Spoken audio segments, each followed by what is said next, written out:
میرے محترم بزرگوں اور بھائیوں، یہ جلسہ آپ کا ہے، یہ پروگرام آپ کا ہے، ہمارا نہیں ہے۔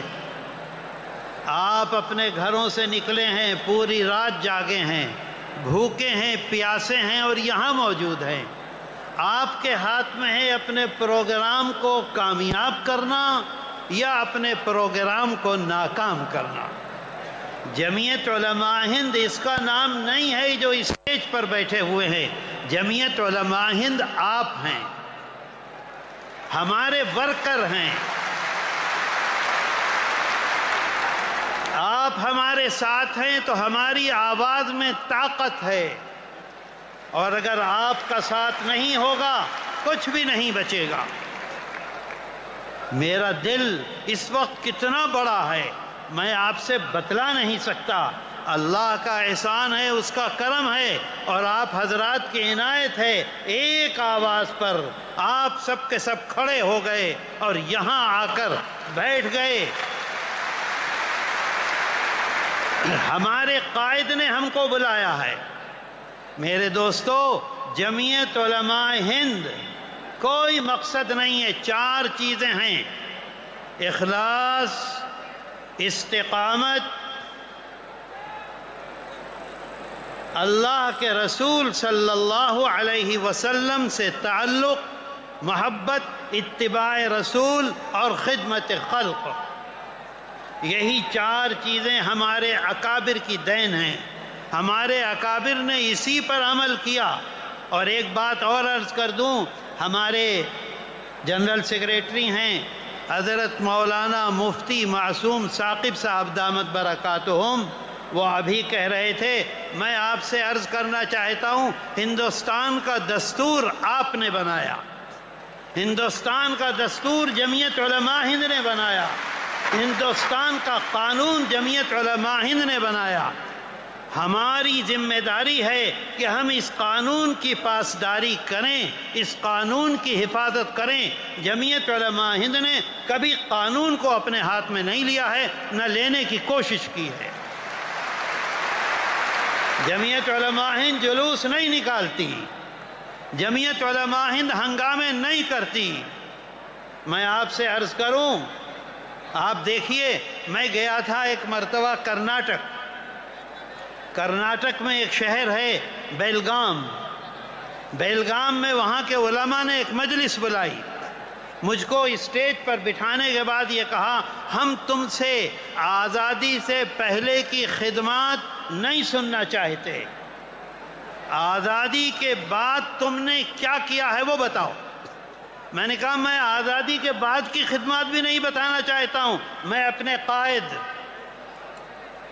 صدر جمعیت علماء ہند، جانشین شیخ الاسلام، صدر المدرسین دارالعلوم دیوبند، امیر الہند حضرت مولانا سید ارشد مدنی دامت برکاتہم نے آنے کے بعد کیا خدمات انجام دی ہیں، میں صرف اس پر بولوں گا۔ میرے دوستو، آپ ساتھ ہیں تو ہماری آواز میں طاقت ہے، آپ نہیں ہیں تو کوئی طاقت رہے گی؟ میرے بھائیوں، میں آپ کا بہت احسان مند ہوں، ہم سب لوگ احسان مند ہیں۔ جمعیت علماء ہند کی قیادت احسان مند ہے، جمعیت علماء ہند کے صدر محترم احسان مند ہے۔ میں 1-2 باتیں آپ سے عرض کروں، وقت نہیں ہے، نہیں تو میں تفصیل سے آپ کو بتلاتا۔ ابھی آپ نے پچھلے دنوں سنا ہوگا، آسام کے سلسلے میں جمعیت علماء ہند اور جمعیت علماء ہند کی قیادت قانونی لڑائی لڑتی ہے، قانون کو اپنے ہاتھ میں نہیں لیتی، اس بات کو یاد رکھیں۔ سن 51 سے جنگ شروع ہوئی، شیخ الاسلام حضرت مولانا، اے بھائی یہاں باتیں مت کرو، ہٹاؤ یہاں سے، شیخ الاسلام حضرت مولانا سید حسین احمد مدنی نور اللہ مرقدہ، مجاہد ملت حضرت مولانا حفظ الرحمن رحمت اللہ علیہ، فدائے ملت حضرت مولانا سید اسعد مدنی نور اللہ مرقدہ، انہوں نے 52 میں جنگ شروع کی تھی آسام کی۔ آسام کے بارے میں ہم نہیں جانتے کیا حالات ہیں۔ آسام کا مسئلہ یہ ہے اس بات کو ذہن میں رکھیں کہ تقریباً 45 لاکھ کتنے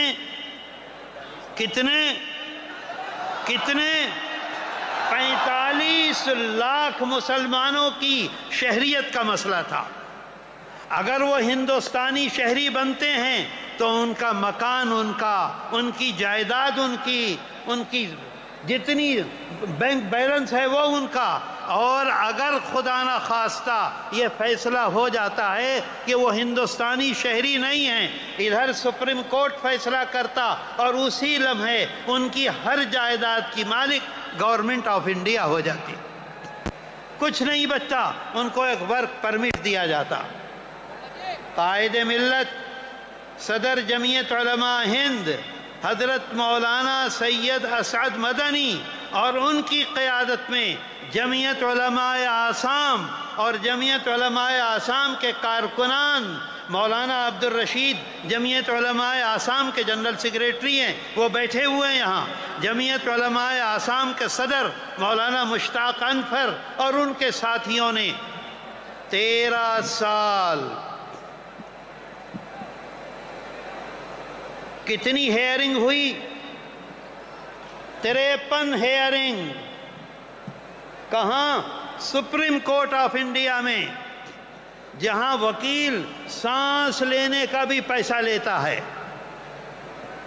بڑے بڑے وکیل، کپل سبل، سلمان خورشید، اندرا جے سنگھ اور اس طرح کے وکیل 53 50 اور 53 ہیئرنگ، 11 سال۔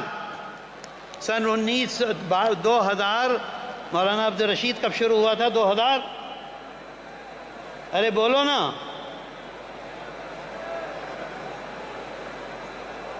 2013 میں، 2012 میں شروع ہوا، لڑتے دسمبر 2023 میں آخری ہیئرنگ ہوئی۔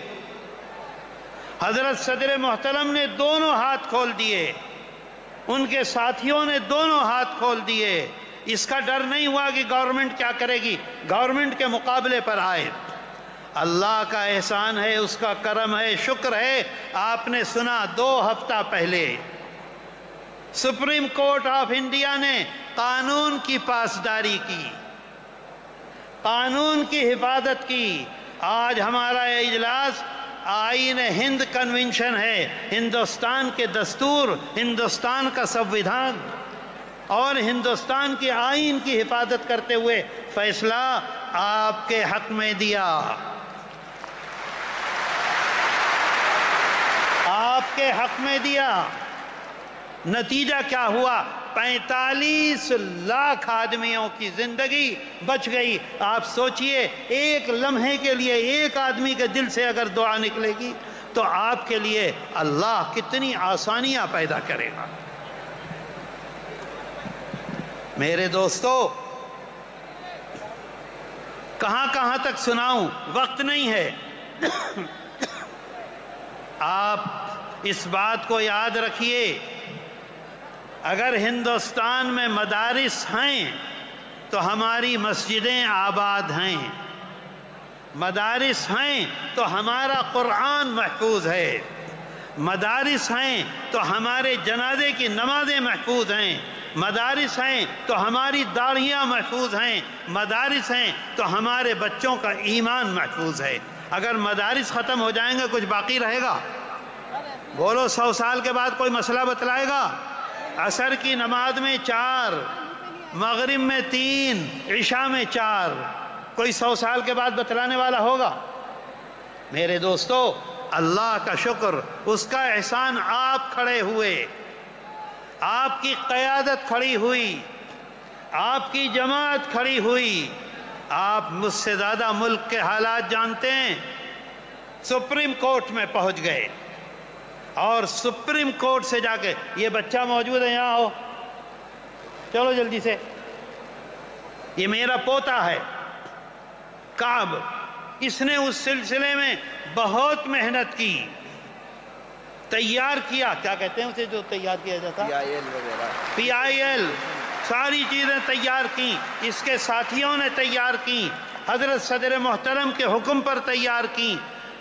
جسٹس سہیل احمد صدیقی، ابھی وہ ہمارے وکیل صاحب آنے والے ہیں، فضل ایوبی صاحب، یہ سب نے مل کر سپریم کورٹ ہمیں پورا اختیار دیتا ہے۔ اے بھائی اے، وہ کہاں ہے دستور، وہ تجویز؟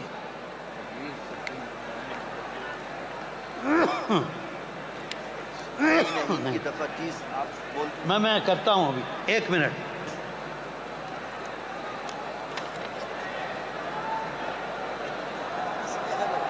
نہیں یہ نہیں، سول کوڈ میں ہے نہیں یار، ہاں اس میں دیکھو بھائی، اگر حضرت صدر محترم تشریف لے آئے درمیان میں تو پھر آب آمد تیمم برخاست، پھر میں نہیں بول سکتا ان کے سامنے۔ اور میں نے ان سے عرض کرایا تھا ان کے خادم سے کہ جی جب تک میں تقریر کر رہا ہوں جب تک آپ تشریف نہ لاویں۔ اب ممکن ہے آ جائیں، مولانا فضل الرحمان نے بھی کہا ہے بھائی 10:30 بجے آئیے گا۔ کیا ہوا، آ رہے ہیں کیا؟ اچھا جلدی سنا دوں۔ دیکھیے آپ ذرا غور سے سنیے، ایک ساتھ یکسوئی کے ساتھ دیکھیے، جمعیت علماء ہند نے کیا چیز، دفعہ 25 26 دستور ہند، آئین ہند کی دفعہ، بس اتنا سناؤں گا، 4 لائنیں، آپ کو اس سے اندازہ ہوگا، آپ کے اندر طاقت آئے گی، آپ کے